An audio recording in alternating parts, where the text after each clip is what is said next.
Nobody can say that because he was a Christian, he could not do it. So the whole concept of religion becomes a mental projection again, an artificial thing. But if a person is a self-realized person, he goes beyond temptations, beyond any kind of domination of any habits. He becomes a very strong person, very powerful person, and extremely compassionate. His compassion is active. It's not a compassion that I formed a charitable institution which lends money to people. It's not like that. The being itself emits compassion, and this compassion acts and works out. For example, you become like a light which gives light to people and to yourself. You know others and you know yourself. That is the light of the truth. And unless and until that happens, one should not say that I am a self-realized soul or I am a twice born. It's artificial. So what you have to understand that we are living in a relative world. We talk relatively. We have to be in the absolute world, where the truth is absolute. Where now, before you I'm standing, you know very well that I'm wearing a sari which is white. But it's a relative still, because somebody will say, oh, maybe it's white, somebody will say it's off-white, somebody will say like that. Still you know something. But to know it absolutely, meticulously, the right thing, you have to be the spirit. But what you know is much more than these eyes can see or this nose can smell. Is much more explicit, much more clear-cut, like a person who is suffering, say, from some disease. A child is suffering from some disease, and they don't know what the disease is. So they have to go through many various kinds of tests. And for that, if the gentleman, the father or the mother, they have to pay a lot of money. They go on finding about the child, what's wrong. They cannot find it, what's wrong with the child. And they are so upset about it. And within 3 days, the child dies, and still the diagnosis has not come through. It's a very common thing. But when you are a self-realized soul, you can know what's wrong with the child. Exactly, you can put down your finger on the problem that he has. Now, how does it happen? He has already told you about the chakras that we have, the centers within us. These are the centers which on one side control the cosmos, on the other side control us, give knowledge, and on the other side they give us the knowledge about others. These centers are within us. Now, when I'm telling you all this, you have to have an open mind of a scientist. You shouldn't just deny it, because in your concept it doesn't fit it. But like a scientist, please see to it that if it is proved, you have to accept that this is so. Now, these chakras are within you, these centers are within you, and these centers communicate to you through your fingertips what's the matter with the child. You can feel it on your fingertips. Now 5, 6 and 7 centers, right side, 7 centers. The right side has got these 7 centers if they are decoded properly, and if you know what is the decoding is.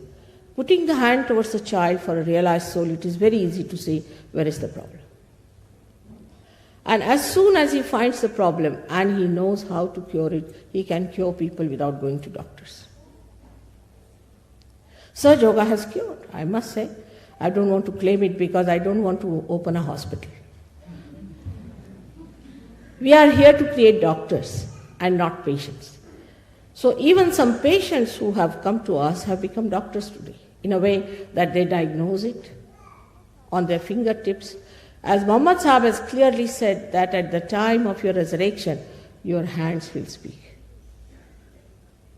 But still, nobody wants to know about it. That's called as the resurrection time as Kayama. Nobody wants to talk about it. Your hands will speak and will give evidence and witness against you. Clearly he has said it. I must say he's done such a lot of work on the self-knowledge, as Christ has also said so many things. But people don't want to look at that side, like to say that we must suffer itself is a nonsense, I think. How can? Any God who is a compassionate father would like his children to suffer to meet him. I mean, it doesn't go in the logic at all. But people accept this funny concept of sufferings. What about Christ? He suffered for us, isn't he? Isn't it that he suffered for us?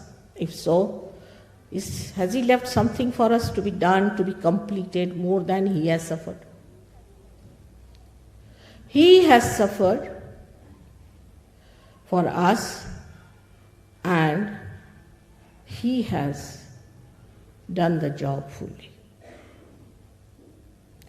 We don't have to do any more about it. He carried the cross. People make him look like a TB patient, even worse than that, just bones and the skins. It's very surprising. How can you conceive Christ like that? Any one of the people who say they are very healthy people, let them carry the cross and we'll see. It is so contradictory about Christ that surprisingly that he should say that you have to suffer. Same about Jews. I just don't understand. Why should they say that you have to suffer if their God is kind? Same about all other organized or disorganized or perverted people who say that you have to suffer. Suddenly people become vegetarians. Suddenly they become fasting in India, though we have to fast in any case because of lack of food, but they have fasting days. There are some people who fast at least 5 days in a week, the fasting. What is the need to fast? If you ask for fasting, you'll have to fast all your life. That's what God gives you. Go fast now. You want to fast? All right, have it fasting. We are asking for trouble. You want to be miserable? All right, be miserable. You want to be unhappy? All right, be unhappy. You find people coming out of congregations which are supposed to be very religious, so miserable looking. How can it be? It has to be joy. It has to be happiness. Just think of it. How can we ever believe such things? But we have believed for ages, and it cannot go out of our heads that we have to suffer. How long? How many years? How many lives? Nothing is written anywhere. You better go on suffering and make others suffer also with it. If some person is like that in your family, you would like to run away with that boredom because he's suffering for nothing at all and you don't understand why he's suffering. So you want to run away from such a person. And all these kind of ideas we have accepted for ages now. And that has led us to a big confusion about God. Then we take to things which give us joy. Actually, they are not. They are just flippant pleasures. We cannot enjoy anything in life. Really, we cannot. You can see the way people are now going on for such sensational things. The reason is there's no joy. The sensitivity to joy is so reduced that I sometimes fear with all that they are doing, so fed up that they may have to put electrodes in their limbic area to get the joy instantly. They have become so very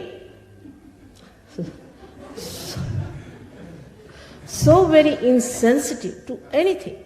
They will not laugh, they will not smile. They are so full of closed hearts and frightening things, whatever is said about human beings. Now, first thing you have to know, you don't have to suffer at all. Secondly, you don't have to judge yourself. Let your Kundalini rise and judge you. You don't start judging yourself and condemning yourself. And another fashion, which is very common, is to feel guilty. From the very beginning, you start, I am afraid. What are you afraid of? You have to have all the courage, all the blessings, and all the confidence. You are a human being.